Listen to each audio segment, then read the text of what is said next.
अहम आत्मा गुणाकेशः सर्वभूतानां स्थितः। मैं ही वो धागा हूँ पार्थ, जिसमें ये पूरी प्रकृति मड़ियों की भांति पिरोई हुई है।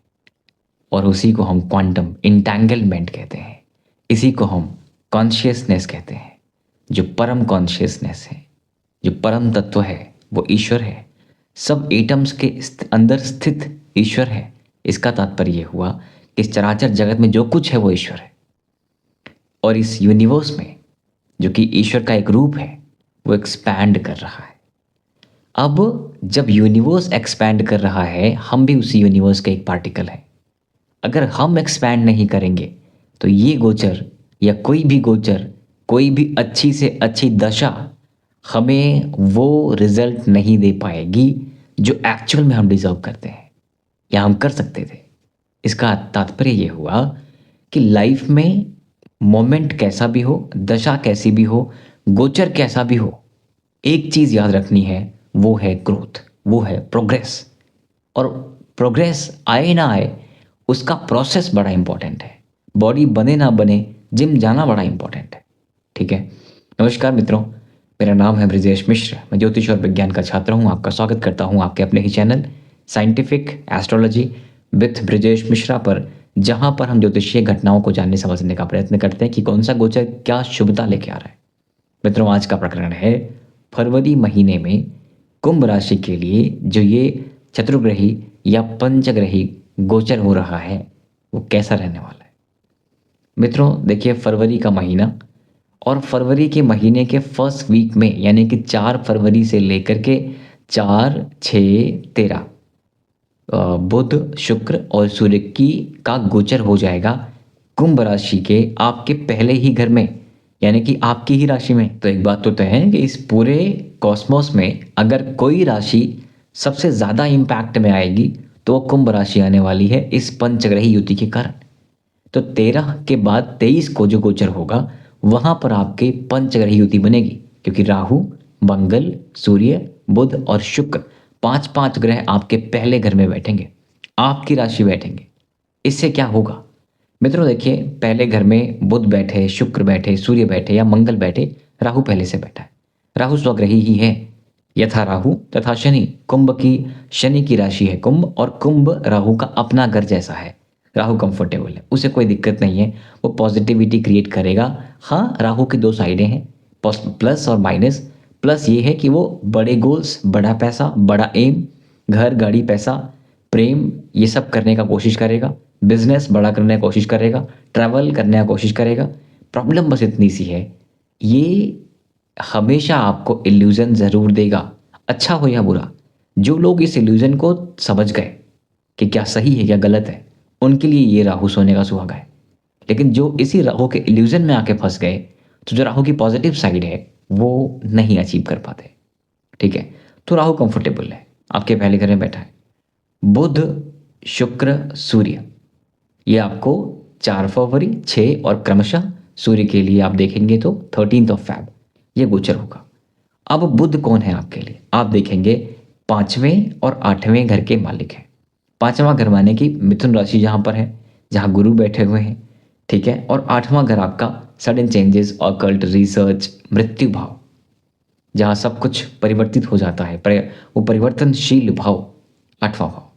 तो 5वें और 8वें घर का मालिक जब पहले घर में जाए तो अब इस सेवा से कुछ चेंजेस तो होंगे कि ये परिवर्तनशील भाव का मालिक पहले घर में आया है। पंचम भाव का मालिक अब प्रेम, शिक्षा, मेंटल जो एफर्ट होते हैं, यानी कि आप समझिए online stuff, digital stuff, sales, marketing, communications, higher education, संतान, प्रेम, ग्रैंडफादर, इनका सपोर्ट मिलने वाला है। ठीक है। तो जब mercury 5th and 8th Lord first house है, पैतृक संपत्ति का लाभ मिलेगा। साथ में शुक्र, शुक्र कौन है आपके लिए, चौथे और 9वें घर का मालिक है। चौथा घर, घर, गाड़ी, पैसा, माता। और 9वां घर क्या है, ट्रैवल, भाग्य, पिता, धर्म, धार्मिक यात्राएं। तो ये सारी चीजें जब पहले घर में आए तो अगेन इधर आपका अट्रैक्शन और पॉसिबिलिटी दोनों बढ़ाता है। किन चीज़ों को लेके, घर में पैसे इन्वेस्ट करने को, गाड़ी में, लग्जरी में, माता जी को लेकर के, इन सब का सपोर्ट भी है, यानी इनका सुख मिलेगा आपको। घर गाड़ी पैसे में जो आपने पैसे इन्वेस्ट किए हैं वो सपोर्ट मिलेगा। और कब इन्वेस्ट किए हैं, आप लास्ट मंथ में भी कर ही रहे हो, व्यय भाव आपका एक्टिवेट हुआ था जनवरी में भी, राइट। सो अब शुक्र के बाद कौन आया, सूर्य। सूर्य आपके लिए 7th हाउस का मालिक है, यानी विवाह वाले भाव का मालिक, बिजनेस वाले भाव का मालिक 1st हाउस आया। ये भी एक ठीक स्थिति है, कमाल की स्थिति कह सकते हैं आप, ठीक है। लग्न में जिन भावों के मालिक लग्न में आके बैठ जाएं उन भावों का सपोर्ट मिल जाता है, ये नियम है। अब अंतिम गोचर जो होगा मंगल का होगा। मंगल देव आपके 3रे और 10वें घर के मालिक है, उपचय भाव के मालिक समझ लीजिए। अब ये मंगल भी केंद्र में आके पहले घर में आएगा तो ठीक ही मानेंगे।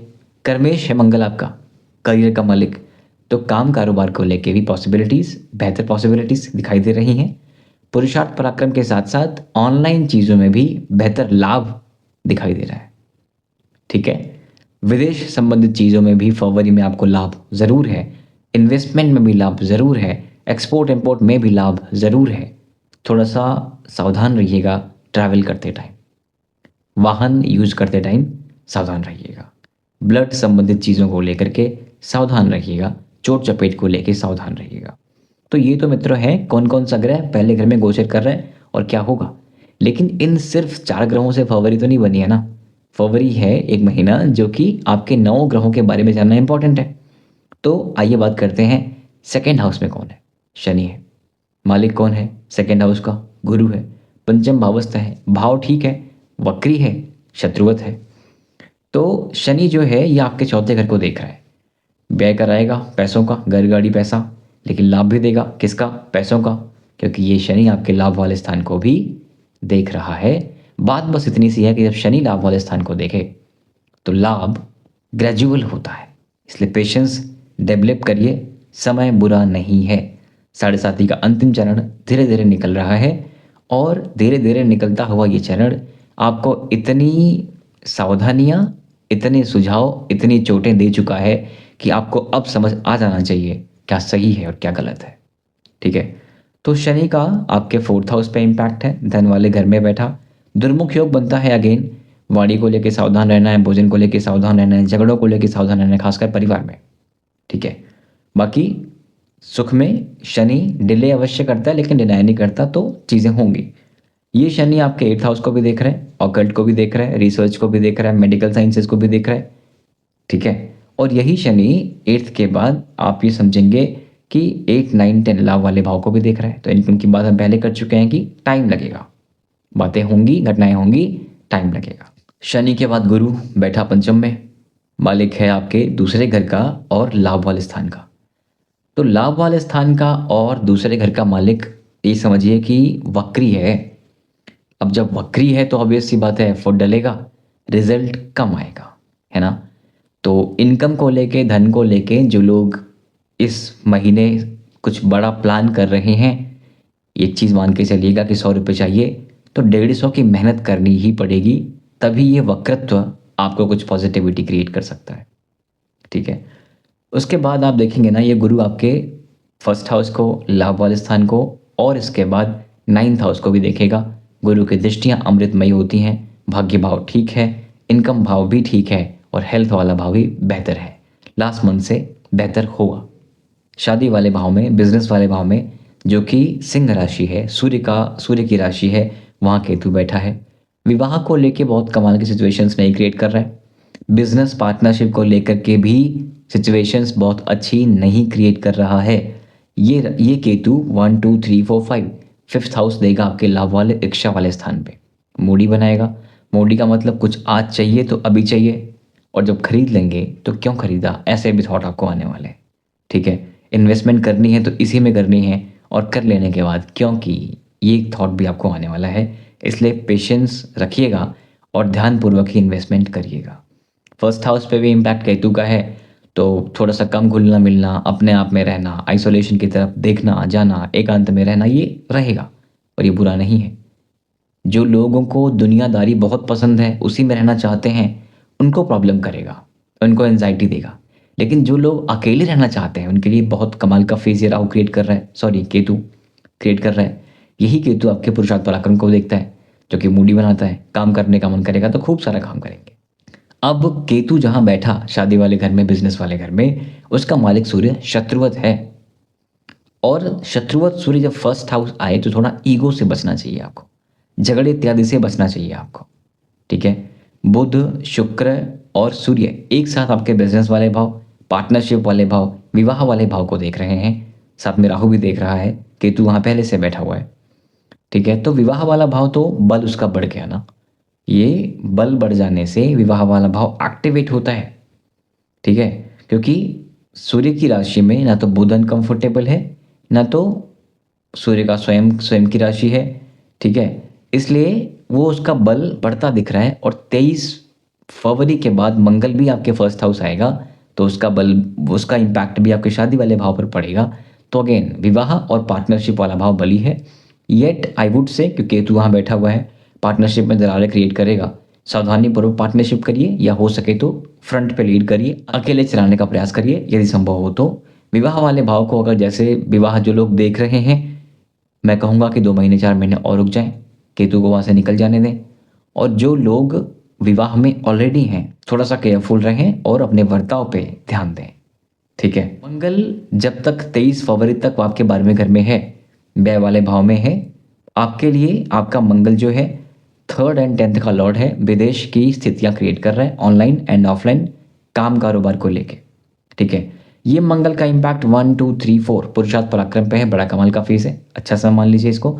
मंगल मेहनत कराएगा, आप मेहनत करोगे। मंगल आपके नौकरी को देख रहा है, काम कारोबार के लिए भी बुरा समय नहीं है, नौकरी के लिए बुरा समय नहीं है। मंगल अपने उच्च की राशि में है, और यही मंगल फिर आपके बिजनेस वाले भाव को देख रहा है। तो ओवरऑल अगर मैं इस पूरे महीने का, फरवरी का क्रक्स बताऊं, स्वास्थ्य को लेके बहुत चिंता मत करिएगा।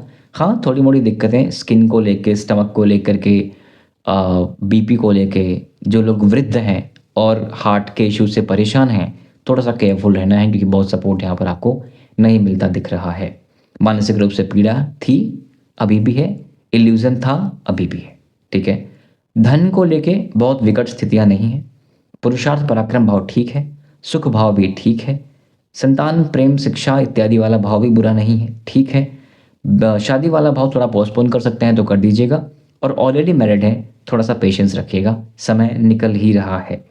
माता के स्वास्थ्य का भी ध्यान देना है, अपने स्वास्थ्य का भी ध्यान देना है। Routines, rituals, hard work, discipline maintain कर लेना है। शनि से कुछ चाहिए तो ये पक्का कर लीजिए। शारीरिक श्रम, योगा, किसी न किसी वे में, किसी न किसी तरीके में शरीर से मेहनत भी कर लीजिएगा।